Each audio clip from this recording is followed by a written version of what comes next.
More often than not, I fear the unknown. I always play it safe and do the touristy thing. I fear heights, getting lost, not being able to communicate, the list goes on and on. But studying abroad taught me the importance of taking chances. I could have avoided it altogether, but instead I made the decision to pack my bags and spend a semester living on a ship, the MV World Odyssey. This was the best decision I have ever made. I spent the first few weeks living life as I normally did. I was afraid to try new things and constantly worried about where I was going and what I was doing, but over time that began to change.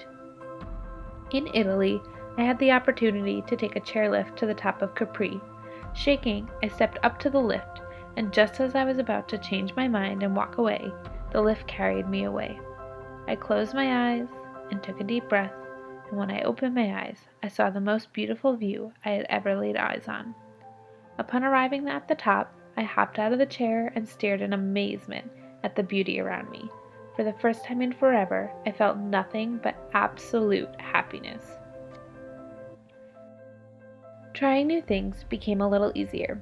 Little by little, the small decisions started making a big impact. In Greece, I rode a mule to the top of Hydra.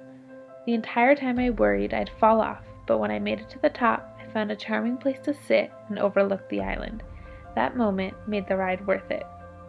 In Morocco, we wandered the streets of Fez and Casablanca, and the city centers have hundreds of small, winding streets that make it easy to lose your way. It didn't take long for us to get lost, but once we did, we discovered the many specialties that Morocco is known for. The leather, the carpets, the architecture. I never would have seen any of it if I hadn't wandered a bit. By the time I made it to Senegal, I was nearly fearless. And as we crossed the Atlantic Ocean, I realized we were alone. Our ship was the only human life within hundreds of miles. As we traveled over 2,000 nautical miles, I was empowered by the ocean rather than intimidated by its immensity.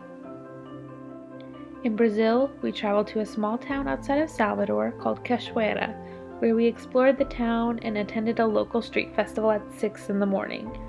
We were the only people who spoke English, but we found it easy to immerse ourselves in the festivities. In Costa Rica, I traveled to Ostinol, where I spent a few days with a host family, even though I can barely speak a word of Spanish. I worked with a volunteer group to walk the beach at night, conducting sea turtle research. I didn't know before studying abroad, but I also feared being run over by thousands of 100-pound olive ridley sea turtles. Each of these experiences brought a new challenge. In the past, I would have shied away from these opportunities to avoid the unknown, but study abroad taught me to be resilient. It gave me the strength and the confidence to walk in the face of the unknown. Now, even after studying abroad, those fears and anxieties are still with me, but I've learned to thrive in unfamiliar situations, to be adventurous, to try new things, and to live my life to the fullest. So much so that I just might need to study abroad again.